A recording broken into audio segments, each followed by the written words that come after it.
apabila Yang Berhormat menjadi Yang Berkhidmat. Apabila hanya satu syarikat menjual produk atau perkhidmatan dan menguasai bahagian pasaran mutlak atau hampir mutlak, maka kita panggil ia monopoli. Maknanya satu entiti mengawal sepenuhnya pasaran dan menentukan bekalan dan harga produk atau perkhidmatan tertentu. Syarikat monopoli meraih keuntungan jangka panjang yang tinggi dalam pasaran ini kerana terdapat sedikit atau tiada persaingan. Daripada sudut negatif, perniagaan ini dominan dan boleh menyekat output sambil menaikkan harga dan meningkatkan keuntungan. Manakala positifnya syarikat monopoli menikmati skala ekonomi mampu menghasilkan kuantiti produk pada kos unit yang lebih rendah. Ia boleh melabur dengan selamat dan berinovasi tanpa rasa takut terhadap persaingan. Namun, kerajaan bertindak untuk menamatkan beberapa syarikat yang menikmati monopoli. Baru-baru ini, Perdana Menteri Datuk Seri Anwar Ibrahim berkata kerajaan sedang mengkaji semula semua monopoli yang wujud di dalam negara pada masa ini. Katanya ini sebagai langkah untuk menyediakan perkhidmatan yang lebih baik dan adil kepada rakyat pada kos yang berpatutan. Prinsip pembangunan ekonomi yang telus memerlukan kami untuk membuat beberapa pelarasan dan peralihan daripada yang apa saya fikirkan sebagai kehuru-haraan, lapuk dan untuk menangani kepentingan tertentu dalam konteks monopoli, katanya dipetik media. Pada masa yang sama, Anwar berkata kerajaan akan terus membantu syarikat-syarikat Bumiputera. Jika kita mengambil berat untuk mempertahankan kepentingan Bumiputera, maka kita laksanakannya dengan jelas, dengan telus dan biarkan Bumiputera yang berkenaan bersaing. Kerajaan ini tidak semestinya akan memungkiri komitmen kami untuk membantu syarikat-syarikat Bumiputera, tetapi ia harus dilaksanakan dengan telus dan membenarkan persaingan adil dalam kalangan syarikat-syarikat Bumiputera, katanya. Sebelum itu, Menteri Pengangkutan Anthony Loke Siu Fook mengumumkan selepas konsesi Puspakom berakhir pada 31 Ogos 2024, semua pihak yang layak dibenarkan untuk memberikan perkhidmatan pemeriksaan kenderaan.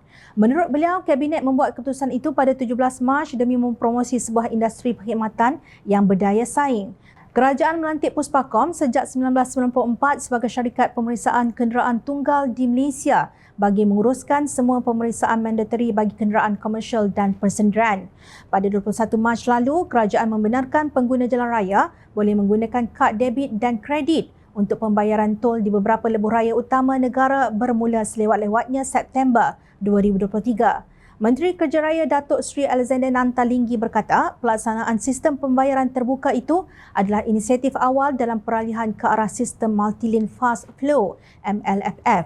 Menjelaskan mengenai pelaksanaan sistem pembayaran tol terbuka itu, beliau berkata pihaknya telah mendapat respon yang sangat positif bukan sahaja di kalangan rakyat sebagai pengguna tetapi juga di kalangan pemegang taruh dan pemain industri secara keseluruhannya.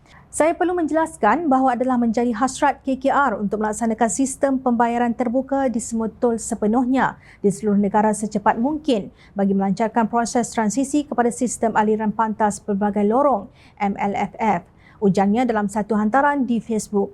Beliau menegaskan bahawa usaha tersebut tidak terhenti di 5 lebuh raya sahaja. Katanya beberapa lagi syarikat konsesi telah menunjukkan minat dan menyatakan kesediaan untuk turut serta di dalam sistem pembayaran terbuka ini. Saya menghargai keterujaan pelbagai pihak bagi memastikan sistem pembayaran terbuka ini dapat dilaksanakan yang sekaligus akan menghentikan semua bentuk monopoli pembayaran di plaza tol. Segala inisiatif yang sedang diusahakan ini berpaksikan kepada satu tujuan iaitu menyelesaikan masalah rakyat selain memberikan kemudahan dan keselesaan kepada mereka, tegasnya. Nampak tak? Semasa kerajaan dahulu, Alexander Nanta adalah Menteri Perdagangan Dalam Negeri dan Hal Ehwal Pengguna yang sering dikecam kerana gagal menguruskan isu harga barang dan inflasi yang terus mencanak naik. Bukannya beliau tidak berusaha, tetapi apabila nahodanya lemah, tenaga kerja seramai 70 orang tidak digembleng dengan penuh hikmah, maka kapal pun hanyut entah ke mana. Kini, inflasi kekal kepada 3.7% berbanding 4.4% pada Julai 2021. Siapakah nahoda kapal pada waktu itu? Tak lain tak bukan Pengerusi Perikatan Nasional Tan Sri Mahyadin Mat Yassin. Justru benarlah seperti hadis Rasulullah SAW seperti yang diriwayatkan oleh Ibnu Majah yang bermaksud akan datang kepada manusia tahun-tahun yang penuh dengan penipuan dan tipu daya. Kata-kata pendusta dibenarkan, dipercayai dan didustakan percakapan orang yang benar. Diberi amanah kepada pengkhianat dan dikhianati orang-orang yang amanah. Kemudian akan berkata-katalah golongan Al-Ruwaibidah. Baginda SAW ditanya, siapakah golongan Al-Ruwaibidah? Maka Baginda SAW menjawab, orang yang bodoh lagi fasik berbicara mengurus berkaitan perkara umum yang besar.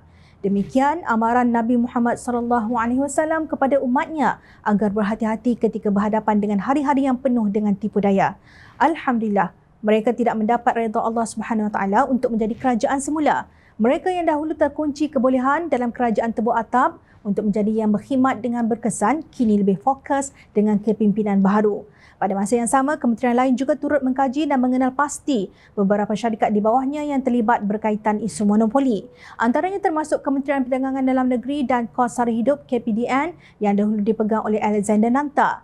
Menteri KPDN Datuk Seri Salahuddin Ayub berkata perkara itu diputuskan dalam mesyuarat Kabinet.